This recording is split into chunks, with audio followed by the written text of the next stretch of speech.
प्रेरित चरित्र अध्याय 27 रोम के लिए प्रस्थान। जब यह निश्चित हुआ कि हम लोग जलमार्ग से इटली जाएंगे तो पौलुस और कुछ अन्य बंदियों को औगुस्ता पलटन के यूलियुस नामक शतपति के हवाले कर दिया गया। हम एशिया के बंदरगाहों को जाने वाले अद्रुमुत्तियुम के एक जहाज में सवार होकर रवाना हो गए। थेसलोनिका का अरिस्तार्खुस नामक मैकेडोनी हमारे साथ था। दूसरे दिन हम सिदोन पहुंचे।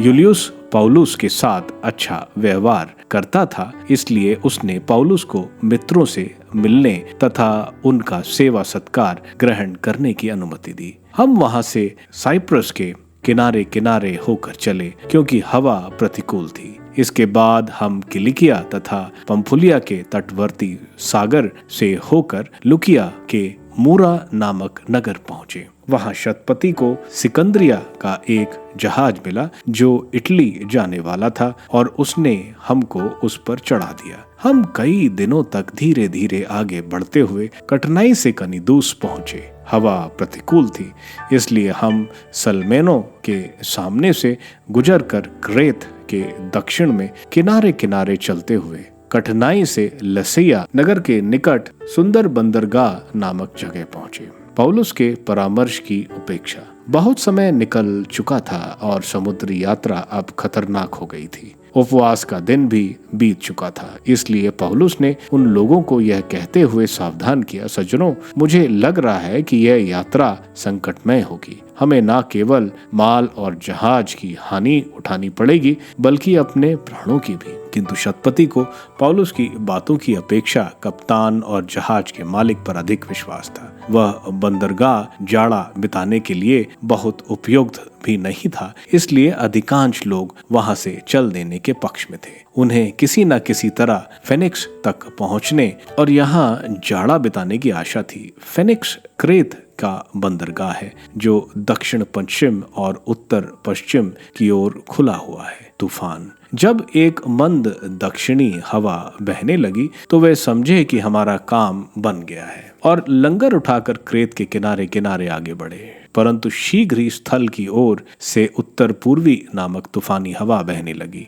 जहाज तूफान की चपेट में आकर हवा का सामना करने में असमर्थ हो गया, इसलिए हम विवश होकर बहते चले जा रहे थे। कौदा नामक छोटे टापू की आड़ में पहुंचकर हम किसी तरह जहाज को डोगी पर नियंत्रण कर पाए। उन्होंने उसे ऊपर खींचा और जहाज को नीचे से लेकर ऊपर तक रस्सों से कसकर बांध दिया। सुरतीस के उथले जल में फंस जाने के भय से उन्होंने पोल उतारकर जहाज को धारा के साथ बहने दिया। दूसरे दिन तूफान हमें जोरों से झकझोरता रहा, इसलिए वे जहाज का माल समुद्र में फेंकने लगे। और तीसरे दिन उन्होंने अपने हाथों से जहाज का साज सामान भी फेंक दिया। जब कई दिन तक ना तो सूरज दिखाई पड़ा और ना तारे ही और तूफानी हवा बहती रही तो हमारे बच जाने की आशा भी समाप्त हो गई। वे बहुत समय से कुछ भी नहीं खा रहे थे, इसलिए पौलुस ने उनके बीच खड़ा होकर कहा,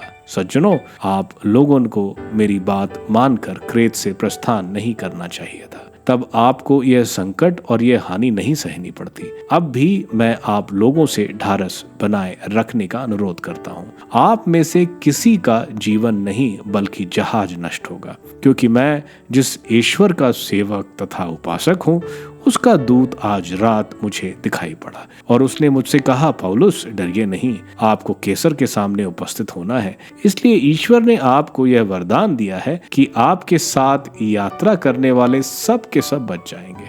इसलिए सज्जनों, ढारस बनाए रखिए। मुझे ईश्वर पर विश्वास है कि जैसा मुझसे कहा गया है वैसा ही होगा। यद्यपि हमारा जहाज अवश्य ही किसी टापू से टकरा कर टूट जाएगा। पोतभंग। तूफान की 14वीं रात आई और हम अब तक अंद्रिया समुद्र पर इधर उधर बह रहे थे।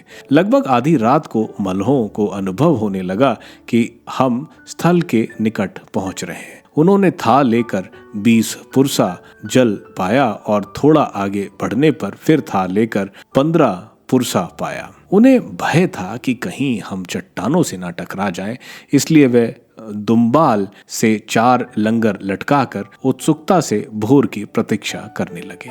मल्लाह जहाज से भागना चाह रहे थे, इसलिए उन्होंने गलही में लंगर डालने के बहाने डोंगी पानी में उतार दी। इस पर पौलुस ने शतपति और सेनापतियों से कहा, यदि यह जहाज पर नहीं रहेंगे तो आप लोग बच नहीं सकते। इस पर सैनिकों ने डोंगी के रस्सी काटकर उसे समुद्र में छोड़ दिए। जब पाँव फटने लगी तो पौलुस ने सबसे अनुरोध किया कि वे भोजन करें।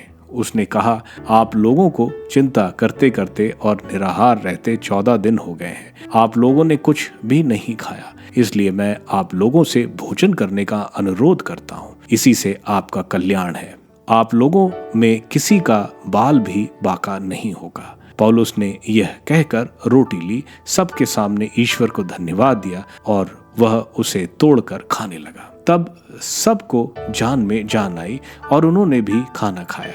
जहाज में हम कुल मिलाकर 276 प्राणी थे। जब सब खाकर तृप्त हो गए तो वे अनाज समुद्र में फेंक फेंक जहाज हल्का करने लगे। दिन निकलने पर वे उस देश को नहीं पहचान सके, किंतु एक समतल बालू तट वाली खाड़ी देखकर वे परामर्श करने लगे कि यदि हो सके तो जहाज को उसी तट पर लगा दिया जाए। इसलिए उन्होंने लंगर काट कर समुद्र को छोड़ दिया, साथ ही पतवारों की रस्सियां खोल दी और अगला पाल हवा में तान कर तट की ओर चले। वे रेती से जा लगे और जहाज उसमें अटक गया। गलही भूमि से टकराकर उसमें गड़ गई और दुम्बाल लहरों के थप्पड़ों से टूट गया। कहीं ऐसा ना हो कि बंदी तैरते हुए भाग जाएं, इसलिए सैनिक उन्हें मार डालना चाहते थे, किंतु शतपति ने पौलुस को बचाने के विचार से उन्हें रोका और आदेश दिया कि जो तैर सकते हैं वे पहले समुद्र में कूदकर तट पर चलें और शेष लोग